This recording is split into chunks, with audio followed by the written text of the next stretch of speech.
Hey guys, it's Bro You Whack. So in the Overwatch world, there are two people. There are DPS players and there are bottoms.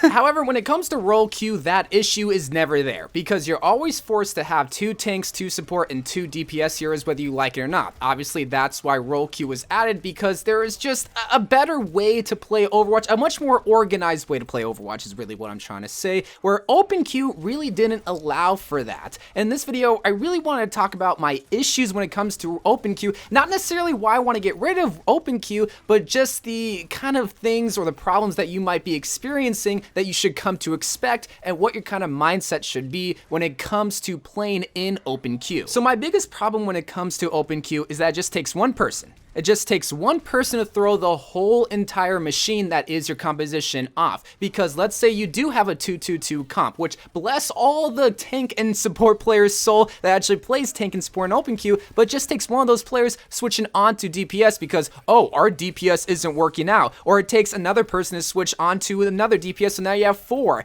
And again, that is the whole reason why role queue came into Overwatch, is so that you're forced to always have that balance. And it's not necessarily like those people that are switching on to TPS are throwing, but let me just show you this. In one of my open queue experiences, the enemy team where we beat them, all of them except for one switched to DPS. It was a 5 DPS and 1 support game. Now, this is kind of off topic, but I just kind of found it funny how we lost that game when they had 5 DPS, but that was an anomaly, all right? It just took one person to get pissed off at the DPS players for not doing their job, and then they all think that they can be a better DPS, but everyone is so stubborn that they don't want to help the team out by doing something that is a lot better for the team. Again, my situation was an anomaly, but that's typical when it comes to Overwatch games, is that someone gets pissed off, they switch, and then that person gets pissed off because the tank switch, and now the whole balance is thrown off. It's always funny because it's never the DPS switching on to tank or support heroes, it's always people, even if you're not a typical DPS player, switching on to DPS heroes. But either way, role queue prevents that somewhat soft throwing, even though I just said it's not necessarily throwing, it's somewhat soft throwing because of course there is a better and organized way to be playing competitive Overwatch.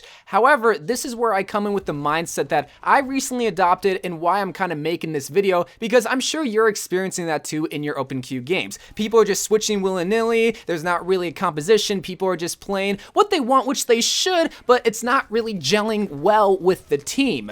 But that's okay because it's open queue. From the beginning, I said that open queue was a way for DPS players to get into games faster to play DPS, and that most DPS players were going to be flooding that competitive mode because they weren't finding any DPS games in role queue, and that's okay.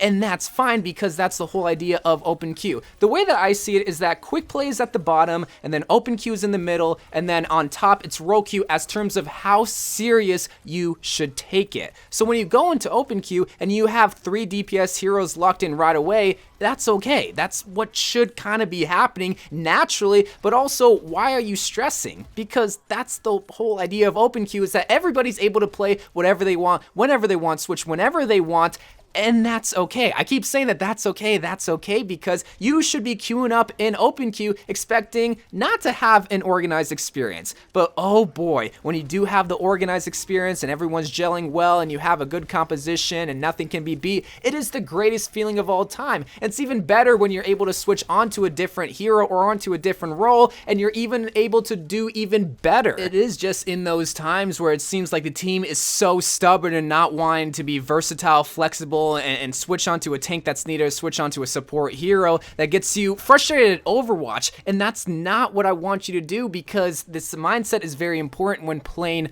open queue. But at least for me, and I've said this many times before, that's one of the things I never really liked about competitive before role queue, is that it came with this anxiety. Oh god, are we gonna have people that work with the team? Oh god, are we gonna get a support in a tank? And right now we're in the honeymoon phase because open queue is brand new. We got people willing to be flexible, willing to be versatile, but how long will that last? You know, I'm already starting to see, I mean, you just saw that example right there, again, anomaly, but how long will that honeymoon phase last? And you could easily say, well, just go play role queue, and exactly, just go into role queue if you really want that organized experience so bad and you don't want that anxiety. But for the people that don't have that mindset when it comes to open queue, this is the kind of video that I want to make, because role queue prevents soft throwing, but open queue provides that competitive experience, but in a more laid back fashion. But another reason as to why I just didn't really like the idea of open queue, unless I adopt that mindset that I shouldn't take it as serious as I should, which is harder than it is. It's so hard.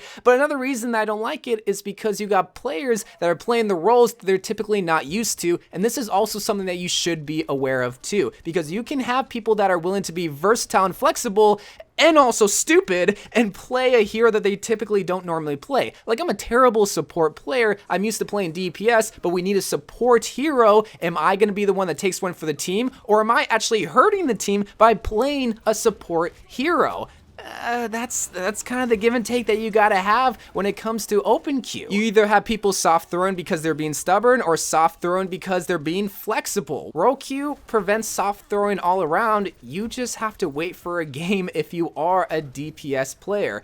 And that's kind of one of the biggest downsides when it comes to role queue, other than not being able to switch onto a specific tank if you are a DPS hero. But it's that thing that just gets a lot of people frustrated, but I hope people realize that that's not the kind of mindset that you should have going into any kind of open queue game. While I'll never be an advocate to not try or not care, even though I might have come off as that way, still try your hardest, but don't let it get to you if you don't win, because again, remember that level: quick play, open queue, and role queue. If you want to take it super serious, go into role queue. But if you want to have that competitive experience, have fun, and take it semi-serious, then go into open queue. If you just want to F around, quick play is right there, man. Like, I don't think enough people really realize how amazing quick play is, but they gotta realize it for themselves. But I love you guys. Thank you guys for watching. More Overwatch videos to come, and bye.